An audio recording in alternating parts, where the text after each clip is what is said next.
நண்பா, நான் அக்செப்ட் பண்ணிட்டேன். என்னோட சேனல் எனக்கு கிடைக்காது அப்படிங்கிறத. ஏன்னா, என்னால முடியல. இத கடந்து மூவ் ஆன் பண்ணி நெக்ஸ்ட்டு போயிரலாம் அப்படின்னு முடிவு எடுத்துட்டு தான் நான் இந்த வீடியோவே போஸ்ட் பண்றேன். இன்னைக்கு தான் பார்த்தீங்கன்னா, இந்த சேனலையும் கிரியேட் பண்ணேன். என்னோட புது சேனல் பார்த்தீங்கன்னா இதுதான். ஸோ முடிஞ்ச அளவுக்கு என்னோட சப்போர்ட்டர்ஸா இருந்த எல்லாரும் இந்த சேனலுக்கும் உங்களோட ஆதரவு குடுப்பீங்க அப்படின்னு நான் நம்பி கிரியேட் பண்ணியிருக்கேன். முடிஞ்ச அளவுக்கு உங்களோட சப்போர்ட்ட குடுங்க. இதுக்கு மேல யாரோட சேனல்லையும், கமெண்ட்லயும் போயிட்டு நீங்க வந்து பார்த்தீங்கன்னா, எஸ்ஆர்எம்க்கு ஹெல்ப் பண்ணுங்க. சேனல் ஹேக் ஆயிடுச்சு அப்படின்னு உண்மையிலேயே இதுக்கு மேல கமெண்ட் வேணாம் நண்பா.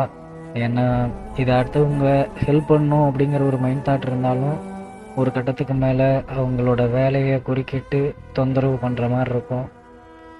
உண்மையிலேயே இது தப்பு என்னோட தான். அன்னோன் ஒரு பர்சனுக்கு ஒரு மேனேஜர் அக்சஸ் கூட பார்த்தீங்கன்னா, நான் குடுத்துருக்க கூடாது. அதுக்கான பரிகாரமா என் சேனல் இழந்துட்டு நான் தவிக்கிறேன். இது என்னோடயே போகட்டும். என்னோட லைஃப்ல இது ஒரு மிகப்பெரிய லெசனா இருக்கட்டும். இதுக்கு மேல இந்த மாரி தயவு செஞ்சு யாரும் அனுபவப்பட்றாதீங்க நண்பா.